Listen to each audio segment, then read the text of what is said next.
Hello, everyone, and welcome to episode 171 of Crunch Time with the N326 Duo. I'm your host, Sam Godsey, and with me today, as always, is Tanner Dislin. Tanner, how you doing tonight? I'm doing all right. It could be better. Could be better. We're on the ropes here, Sam. We are on the ropes. But we'll get into all that later. But other than that, I'm doing well, man. Ready to get into some basketball. Get into the episode. Yeah, absolutely. Rough going for your New York Knicks so far. We'll dive into that, talk about the Thunder T Wolves, and bring back a favorite segment of ours, Give Me Five. So a little bit of a shorter episode, but we're going to cover a lot as we always do. But Tanner, you know what time it is for winners and losers. Who is your winner of the episode? Yeah, Sam. One thing I love about winners and losers is we can really get into different sports. And for the second week in a row, Sam, we're going to the diamond, but the softball diamond. A lot of things going on in college softball right now. The tickets are being punched to the Women's College World Series, and we had a record set this past weekend, and that was by Tennessee pitcher Karlyn Pickens. She is the back-to-back SEC Pitcher of the Year. She is very, very good, believe it or not. And this weekend against Nebraska, evidently, who was, and Jordy Ball, who was our winner last week, or your winner last week, she threw the hardest pitch in college softball history. She hit 79.4 miles an hour from 46 feet, 6 inches away, Sam. To, compare that to a baseball diamond, which I feel like the general public is more familiar with, that is equivalent to a fastball over 100 miles an hour. So that's pretty damn impressive. And her Tennessee Volunteers, they lost game one actually against Nebraska, came back, they won game 2 and 3. They are going to the Women's College World Series. And she pitched all 3 games. And it's amazing in softball how much less strenuous on your arm going underhand is. And how, she threw like over 350 pitches this weekend. Yeah, it's absurd. Just from all those games. But yeah, she hit 79.4 miles an hour from 46 feet, 6 inches away. That's got to be impossible. And with movement, too, I might add. That's crazy. It was actually against Jordy Balls. Right? Yeah. Yeah, but she actually tied. So the previous record was 77 miles per hour by Tennessee pitcher Monica Abbott earlier in the season, twice before she broke it against Arkansas March 24th. So yeah, something is going right for the Tennessee pitching. Like it's absurd for sure. Yeah, one of the best pitching staffs in the nation, and again headed to the Women's College World Series. Yeah, absolutely. She is absolutely deserving of the winner. But Tanner, for my winner, I'm actually going to go to X, the Everything app, because this Twitter X page is on a generational run, Tanner. And of course, I'm talking about NBA Centel. Now, NBA fans are very well known in amongst NBA fans, and with the rise of popularity with WNBA and the Caitlin Clark Angel Reese situation, NBA Central has dove in, and it has been unbelievable. Some of their most recent tweets, when Caitlin Clark and Ryan Howard got into a little fight, if you want to call it that. They tweeted, the WNBA has fined Caitlin Clark and Ryan Howard $30 each for engaging in on-court gossip. That tweet has 2.2 thousand responses, 7.6 retweets, 146,000 likes, 39 million and a lot of them are like really $30. Are you serious? And then Angel Reese had a um 13 point outing recently. They tweeted the NBA has randomly drug tested Angel Reese after a 13-point explosion. And then the WNBA has lost 95% of their Instagram followers after Caitlin Clark was ruled out for 2 weeks. And people were like, "Who did it?" Because it's someone called the page a Caitlyn fan. Yeah, absolutely. So shout out to NBA Centel. Legendary stuff going on right now.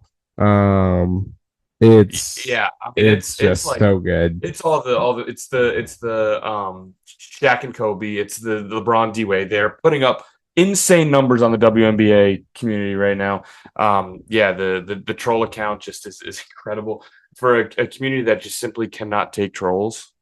It was just so ripe for the taking, and it is incredible to watch. Yeah, and here's another one from a little bit back in November. Said Angel Reese will reportedly work with Ben Simmons to improve her jump shot before the WNBA season starts.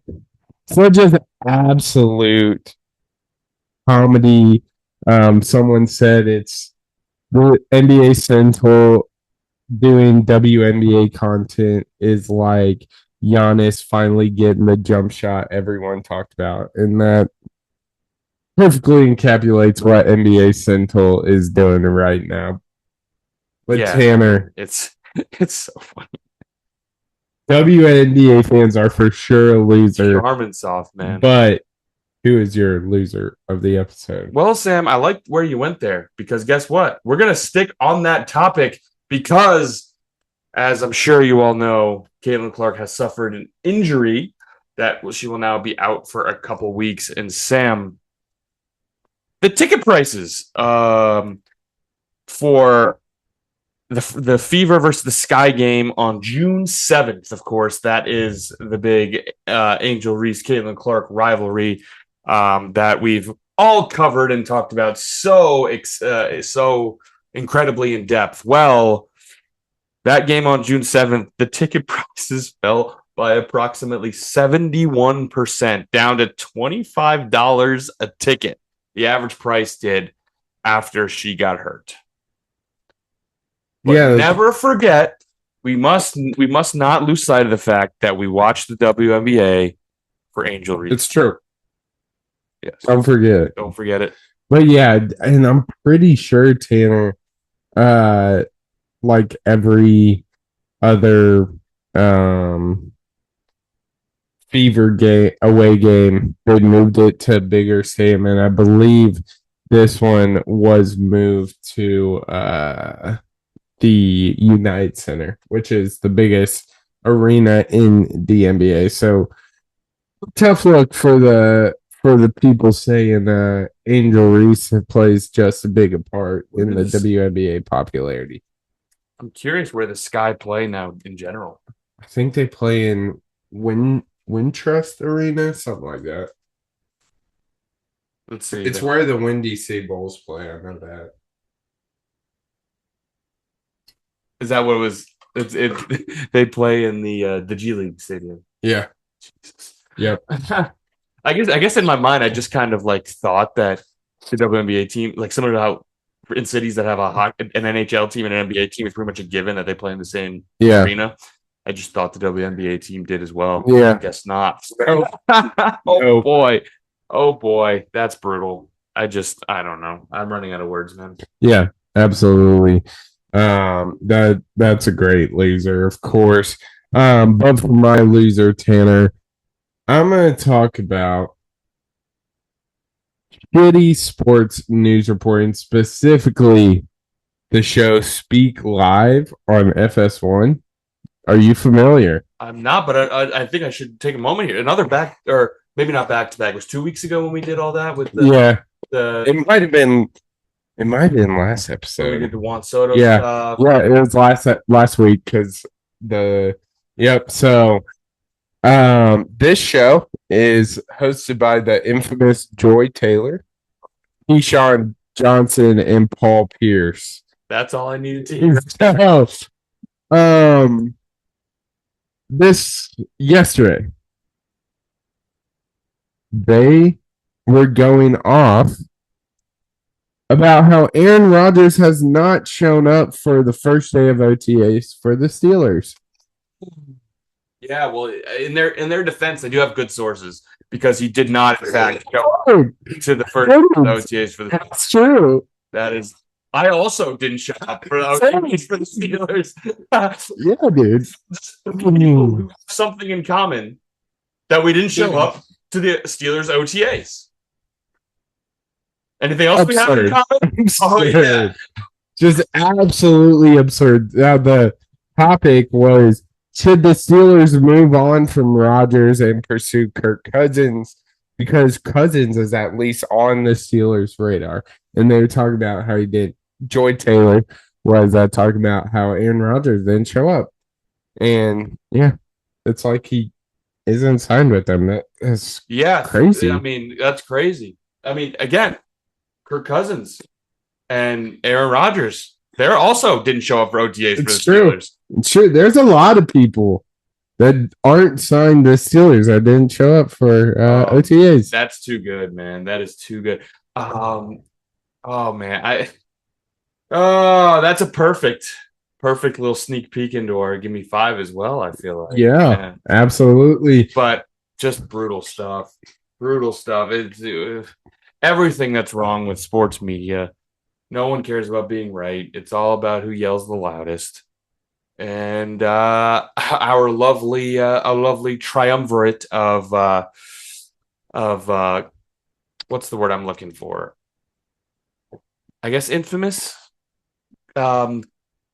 sports reporters. Yeah. And was it Keyshawn Johnson, Paul Pierce, and Joy Taylor? It's pretty solid, ain't it? That is a trio if I've ever seen one. I mean, Paul Pierce, whatever. You're just talking football because everyone else is. You're not the football guy. Yeah. Keyshawn Johnson. Yeah, that's tough. Come on, brother. That is tough for sure. But Tanner, you ready to talk some NBA playoffs? I mean, no, but I will. So let's kick off game.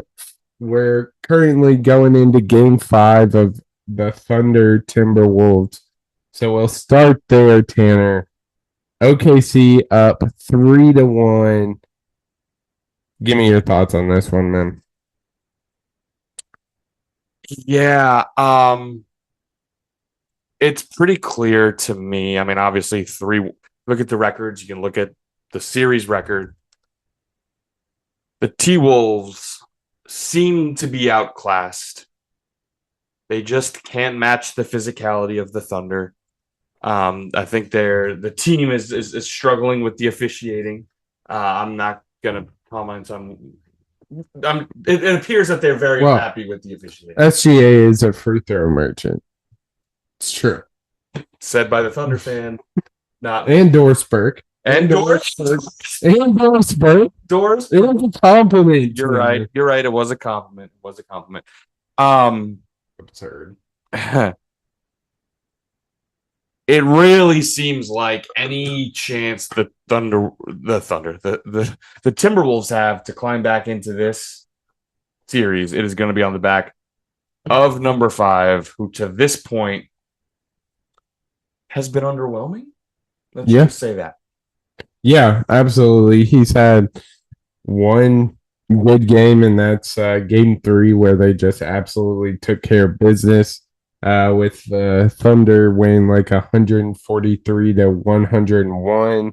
But since then, he has kind of been absent in terms of what we see on a nightly basis from Ant Edwards. He's been absent. Last game, he only had 16 points on 5 for 13 shooting, 1 for 7 from 3. Their leading scorer was Nickeil Alexander Walker. cousin of Shea Gilgeous-Alexander, if you didn't know that. I mean, it's definitely concerning. I think we're talking a totally different series if they eke out that win in game four.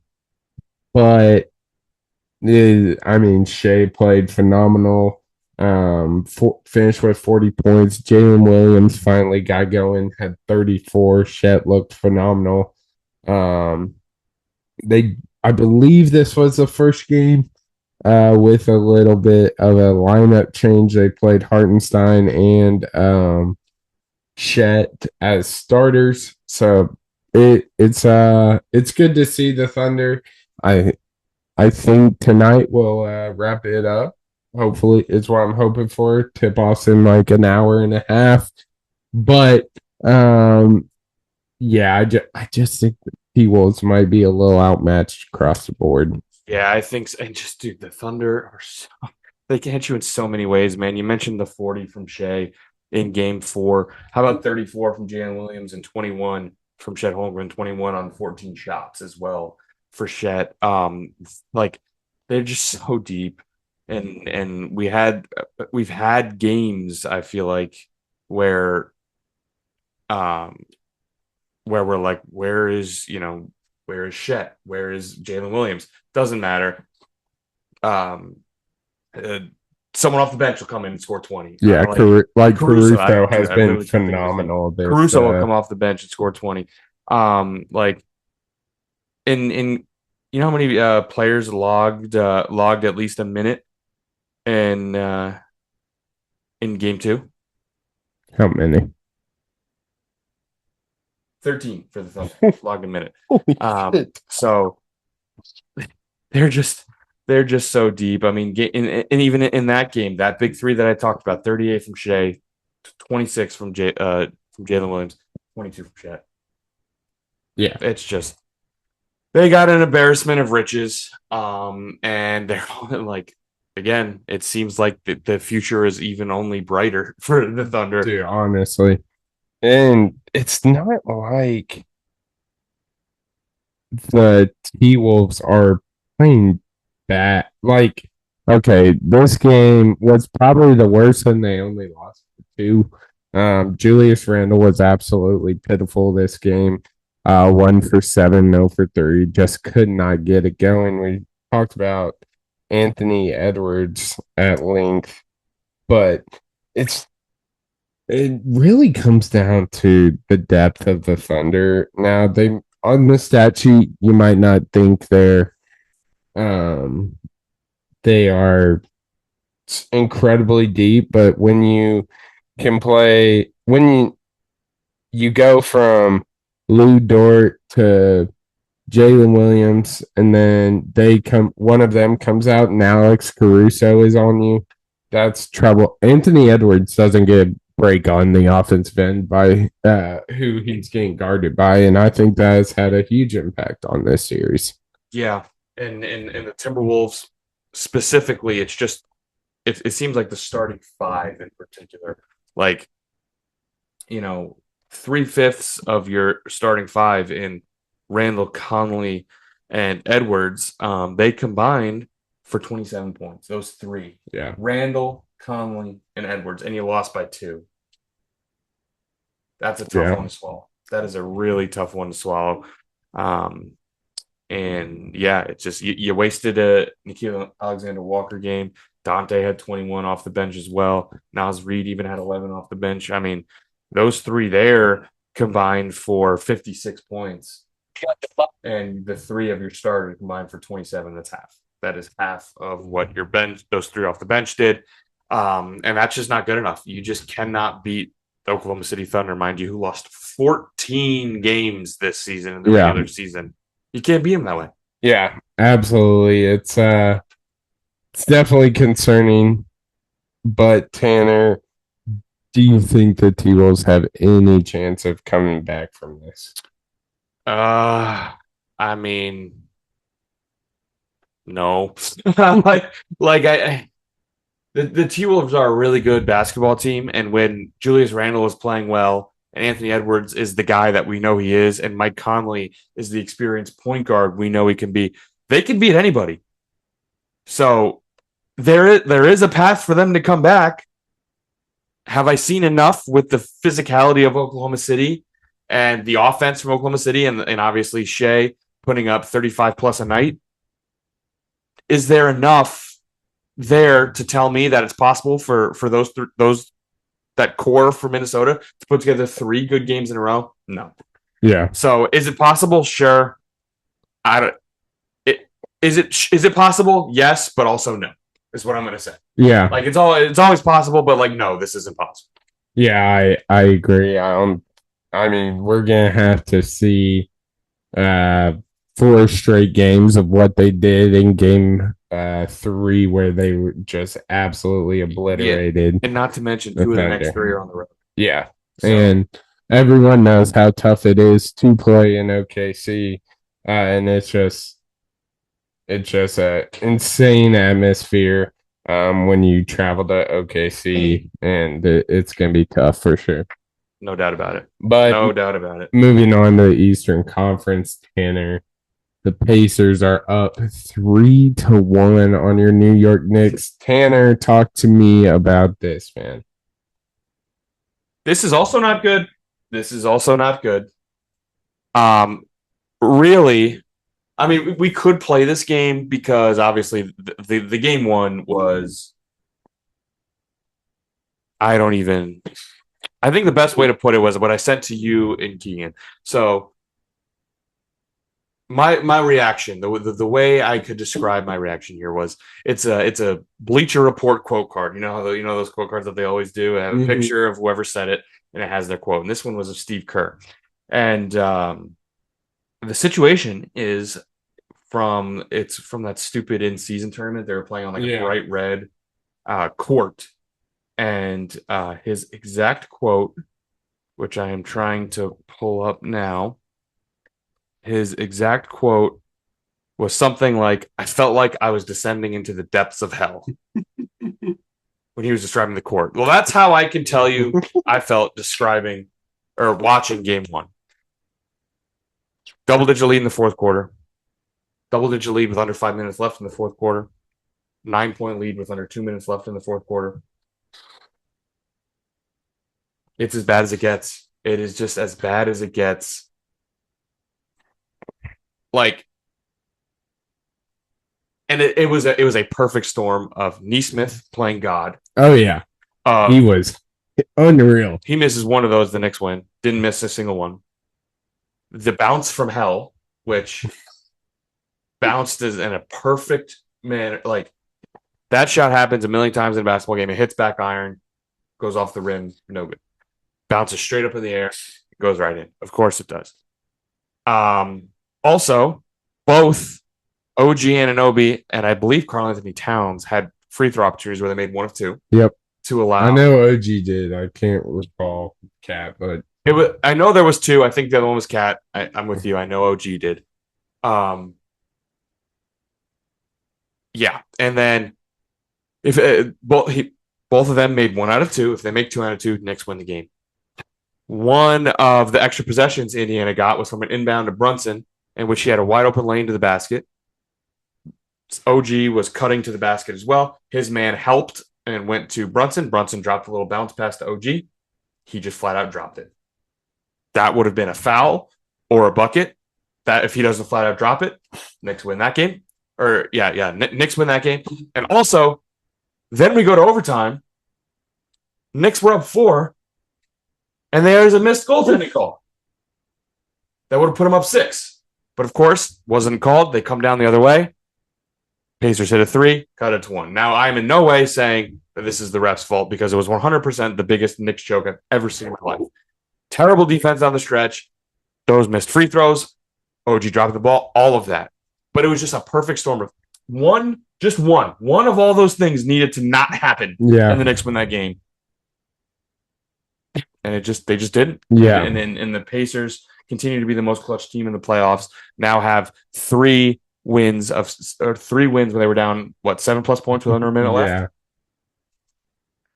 Yeah.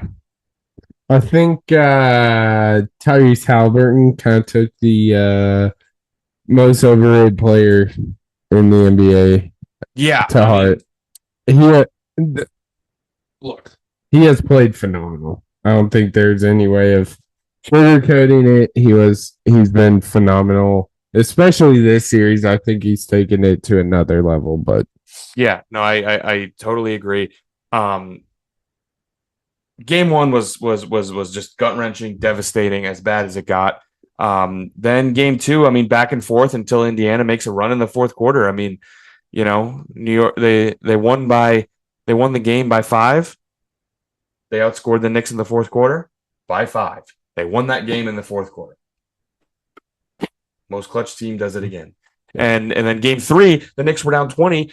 That's when I called the season over at that point. It was done for. They come back from 20. yeah, And now in game four, a back and forth game. And again, Indiana pulls away in the second half.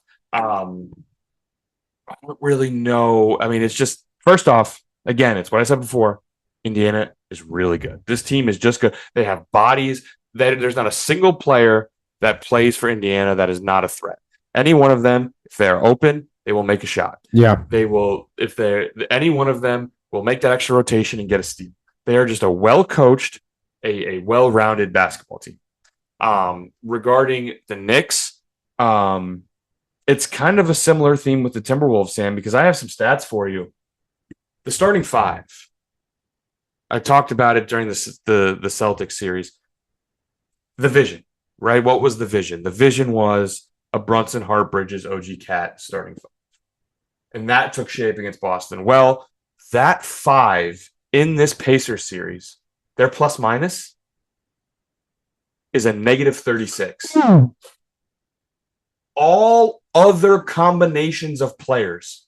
It can be 4 of the 5 I just said with someone else in. yeah.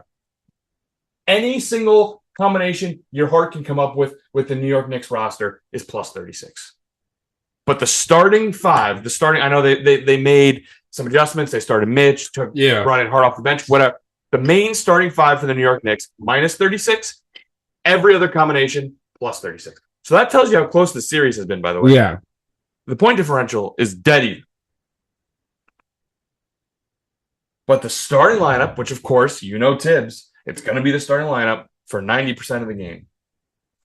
And here, in game 4, specifically the 5-man lineup played a team high 10 minutes as a lineup. Obviously, those numbers are kind of small given how all 5 need to be on the floor at the same time. But that 5, that's minus 36 in game 4, played a team high 10 minutes and was a minus 8, which is the worst 5-man lineup in that game. So something's not working with that starting 5. And at least they made some sort of adjustment to change the starting 5. But then in typical Tibbs fashion, like 5 minutes into the game, he just subs in Hart for Mitchell Robinson, and then they just play with the old starting 5. And they just happen to not be the starting 5. And it's bad, man. Like that lineup is absolutely killing us right now. And again, here comes the Tibbs stuff, because Tibbs can undoubtedly coach a basketball team. And again, I've said it once, I've said it a million times. I have no idea how to feel about him, because he has taken the Knicks from the depths of hell, we're going into that analogy again, and brought them to the Eastern Conference Finals. But in back-to-back years against the same team, it's just all falling apart, whether that's injuries. Now this lineup just simply isn't getting it done, and his unwillingness to change.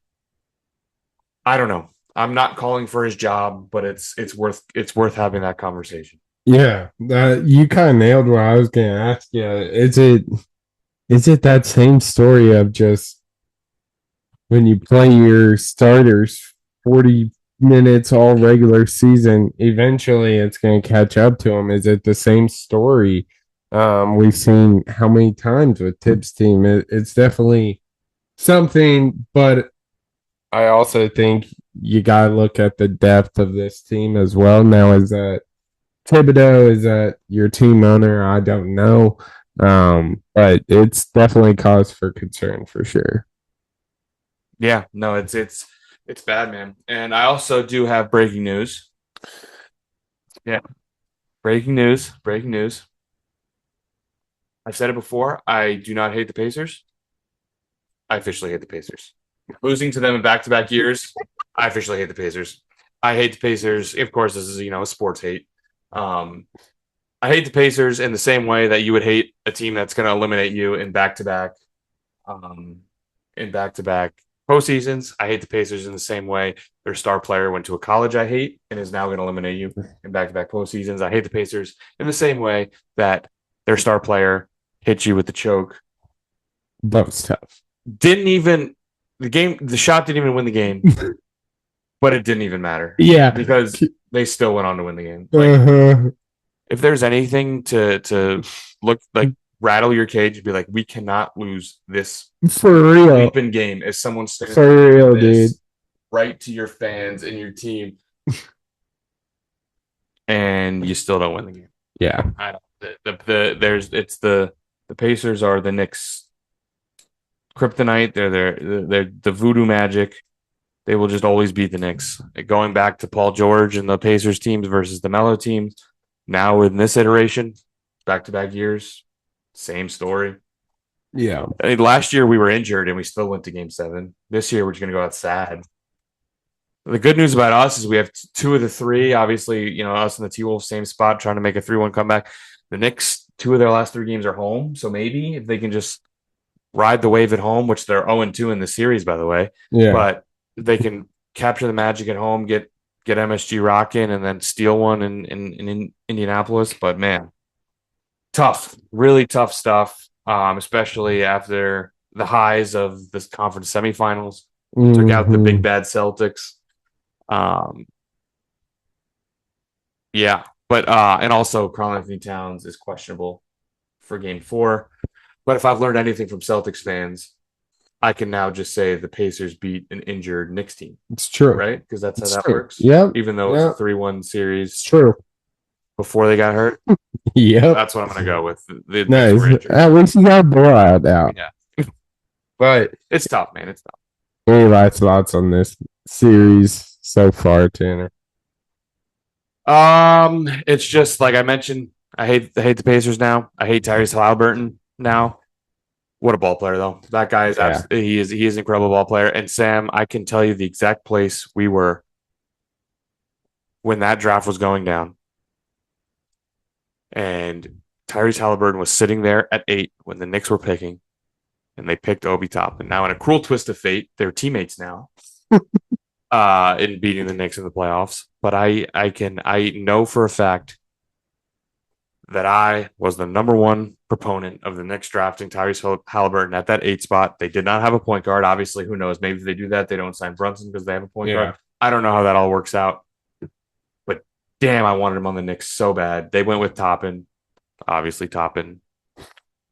That didn't work out considering they traded him not 2 years later. Sucks.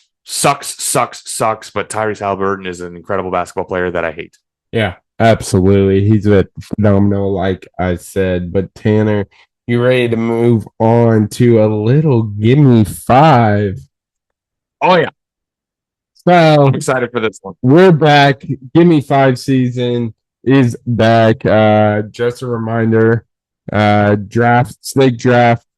The theme today is best sports shows. So you can take that as however you please. But Tanner, give me your first pick, then. All right. So the first pick in the Give Me 5 sports TV shows, I got to do it. It is in the news, just ended. I got to do it. It was always my go-to as a kid. To this day, nobody knows how the points work. R.I.P. Around the Horn. Wow. 1-1 around the horn. Yep, around the horn. It lasted this long. Dude, it was so good. Around the horn was so good. Though. Yes, it was. Yes. You're capping now. It's a good show if you know how the score works. That was the best one. That making a good TV show. That's a crazy 1-1. That's all I'll say. Okay. So around the horn, huh? Yeah, horn. Interesting. Wow. Hmm. What do I want to go for? Pardon my take. Okay, that's fine. Yep, pardon Yeah. my take. Uh, I mean, we're stoolies here on this podcast, so number one sports podcast, number one sports show. So it was an easy pick. Pardon my take. Number two.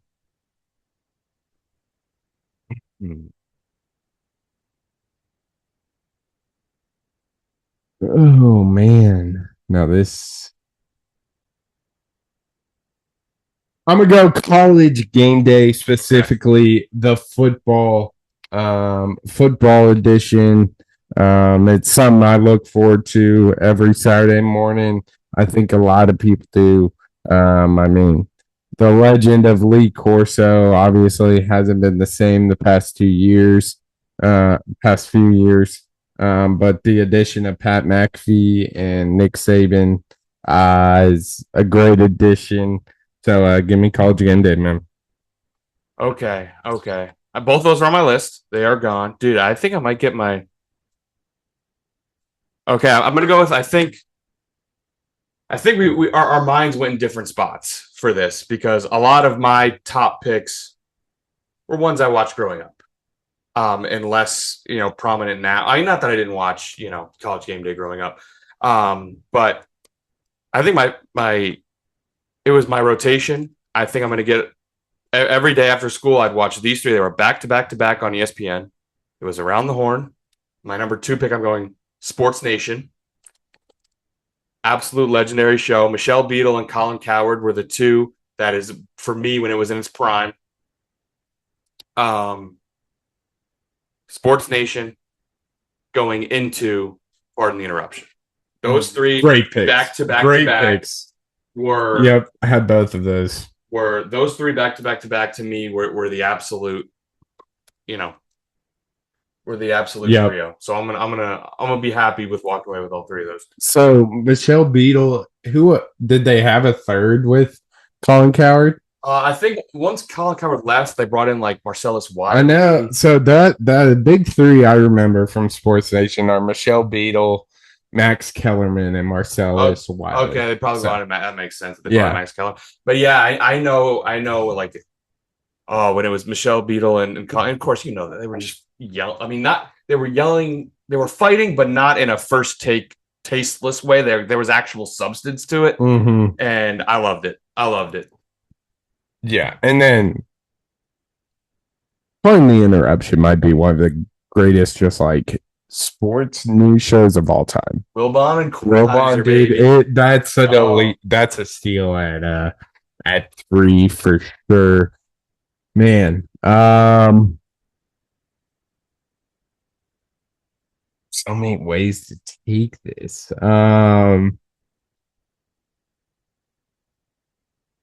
I'm gonna go with one of my favorites, the March Madness Selection Sunday show. Greg Gumbel, RIP to legend. But like it gives me goosebumps every time it comes around. I'm tuned in from start to finish. I watched 2 hours after just the coverage of the greatest postseason tournament. We're huge March Madness guys. So of course I gotta show love to the Selection Sunday show. Had it on my list. I kind of had the general selection shows, on my list because sometimes like the baseball one or like whatever tournament inter-tournament here selection show, the college football playoff selection show is always a pretty good one too. But yeah, I had it on my list for sure. And then so two more. Man. Still so many out there. I gotta do it. Obviously has gone downhill within the recent years, but the early 2000s to 2010 Sports Center was some of the best sports coverage of all time. I mean, that was elite Sports Center. when they just covered sports. I mean, some of the names: John Anderson, Neil Everett, Bob Lay, Stuart Scott, of course, Steve Levy. Those are the guys I grew up watching, staying tuned in, almost being late for school because you, of course, had to see the top 10, the categories on the side. It was the best sports center of all time. My next pick, I was gonna say OG Sports Center, and specifically, you said it specifically when they have the topics on the side. It was so good. It was, dude. It was elite. It was so good. All the sayings. I mean, dude, get chill. Bartender, give me something on ice. Cool as the other side of the pillow. Oh my gosh. Now it's just so good. So bad. Now, except Vinpo. I'll give Vinpo his props. I do like the late night. They know it too because they give him his own branding to be like, this is not the normal sports. Yeah, this is the good. It's true. It's true. Like, I mean, I couldn't even tell you a single host of today's Sports Center. Yeah, I don't think I could. Is either. Sage Steele? No, she got canned. That's tough. Because she got canned, and now she's like, she talks about. How do I put this in the correct way? I think a lot of people are outspoken against ESPN's intentional diversity. Yeah. And Sage Steele, I believe, is also one of those people who has spoken out against it and has lost her job. And yeah, so not even Sage Steele is still tough. Yeah, I got nothing, man. So yes, I was going to take OG Sports Center for sure. That sucks that that's gone. Let's see here. What can I go with? Okay, I'm really going with the nostalgia. That's where my mind went to.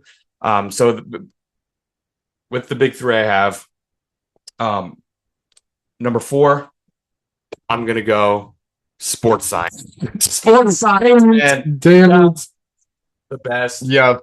Like how and then they had the full show, and they had the quick hitters they put into Sports Center, and like all that stuff. But the full show was so good. How fast sprint speeds in different sports, and power on different hits in the NFL, and speed stuff in baseball, like pitch speed and arm torque.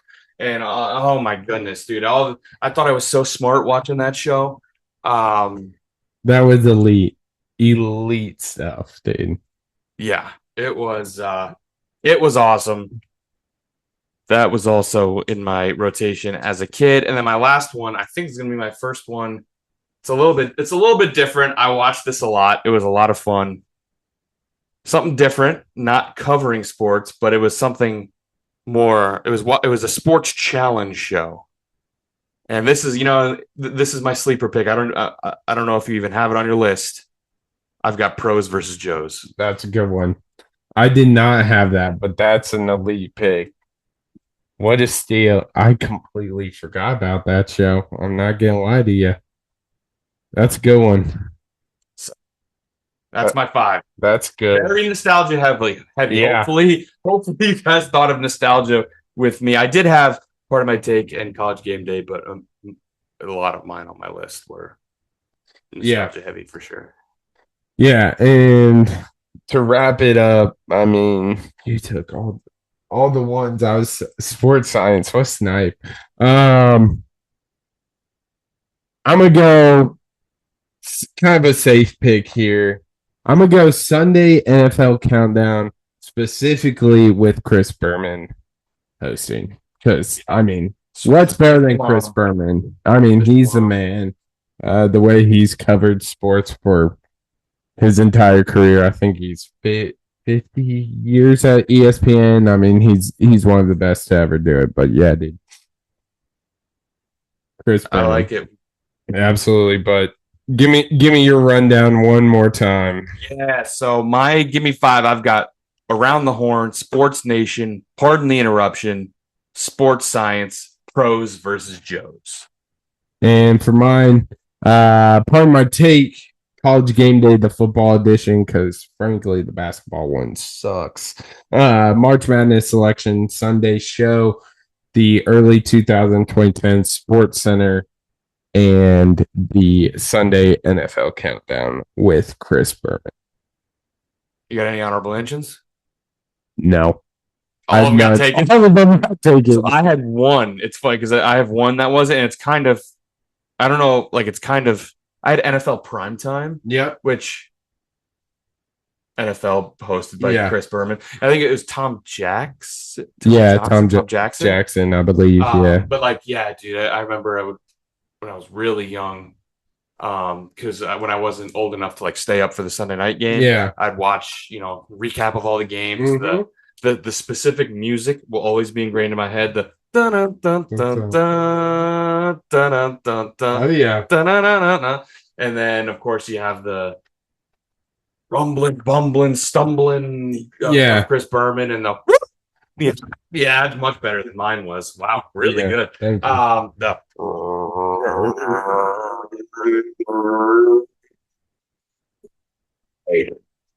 So good. No one circles the wagon like the Buffalo Bills. I mean, all of that stuff. Yeah. It's just so good. So good. But that was the only other one I had. Game day was taken. Part of my take was taken. Selection shows was taken. Yeah. I mean, Pat McAfee was one. I think a lot of people are going to be upset.